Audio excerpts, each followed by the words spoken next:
atas kita. Kita ingat bahwa saya sebenarnya sejak muda Daud sudah diurapi jadi raja di hadapan keluarganya, ayahnya dan saudara-saudaranya.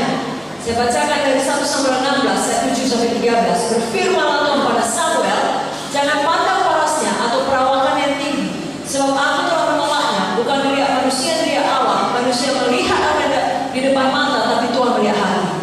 Ini terjadi karena ketika itu Samuel berpikir abang-abang Daud lebih cocok jadi raja dibandingkan Daud. Tapi kemudian di dalam ayat yang ke-11 Samuel berkata pada Isa, inikah anakmu semuanya masih tinggal yang busuk tapi sedang menggembalakan kambing domba. Kata Samuel kepada Isa, suruhlah memanggil dia, sebab kita tidak akan duduk makan sebelum dia datang kemari. Ayat 12 dan 13. Kemudian disuruhnya menjemput dia yang kemerah-merahan, matanya indah, parasnya elok, tapi terutama Tuhan melihat hati. Hari ini pun Tuhan melihat hati saudara. Lalu Tuhan berfirman, bangkitlah, urapilah dia, sebab inilah dia. Samuel mengambil karung tangguh yang berisi minyak itu, mengurapi Daud di tengah-tengah saudara-saudaranya. Sejak hari itu dan seterusnya berkuasa roh Tuhan atas Daud, lalu berangkatlah Samuel menuju Rama. Jadi sebenarnya menurut pandangan Tuhan, Daud sudah diurapi menjadi raja. Namun Daud tidak menjadi sombong, tidak lupa diri, dan tidak berkata, aku sudah diangkat, sudah sah, sudah diurapi di depan kamu semua, maka aku berhak memerintah kamu, kamu tidak berhak lagi memerintah. Tidak ada saudara. Kalau begitu hati Daud, Tuhan tidak akan memilihnya. Tuhan melihat hati Daud, itu sebabnya Tuhan memilih Daud.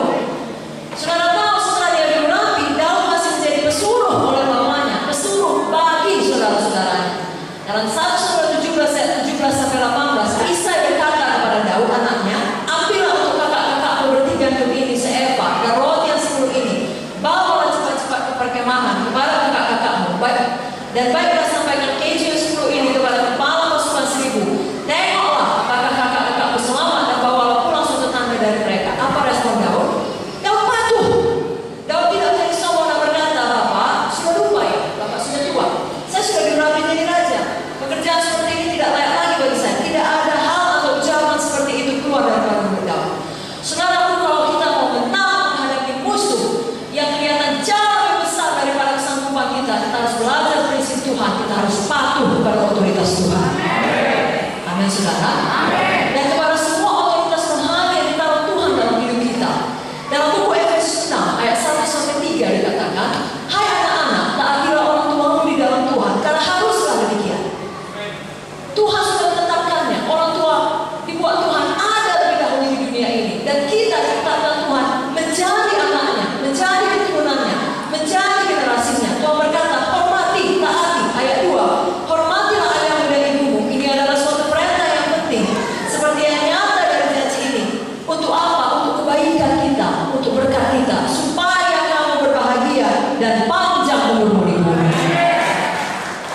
Tiap kali kita taat, tiap kali kita hormat, saudaraku, kita yang diberkati. Yesus sendiri taat kepada Bapa di surga. Jangan kita berpikir sebagaimana orang dunia berpikir yang tidak sesuai firman.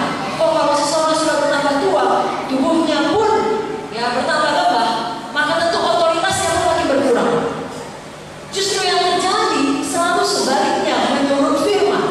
Dalam 2 Korintus 4 ayat 16 dikatakan, meskipun manusia lahiriah tubuh ini, meskipun manusia lahiriah kami semakin merosot, namun manusia batinnya dibaharui dari sehari ke sehari.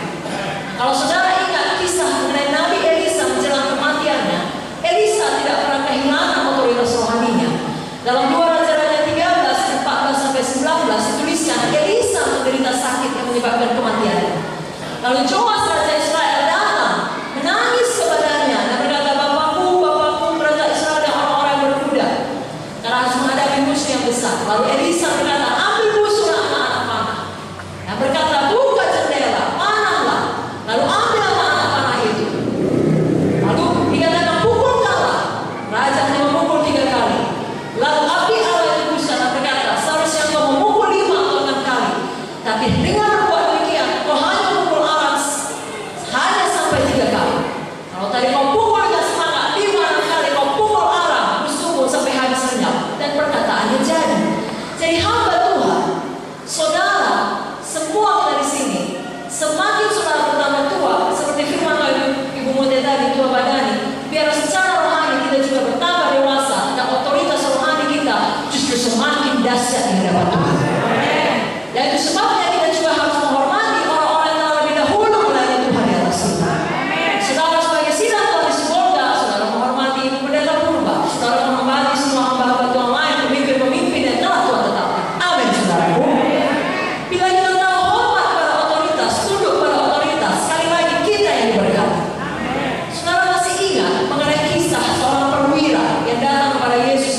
Matius 8 ayat 5 sampai 10. Apa kata perwira ini kepada Tuhan Yesus? Tuhan, hambamu terbaring di rumah sakit karena sakit lumpuh, ia sangat menderita. Lalu Yesus berkata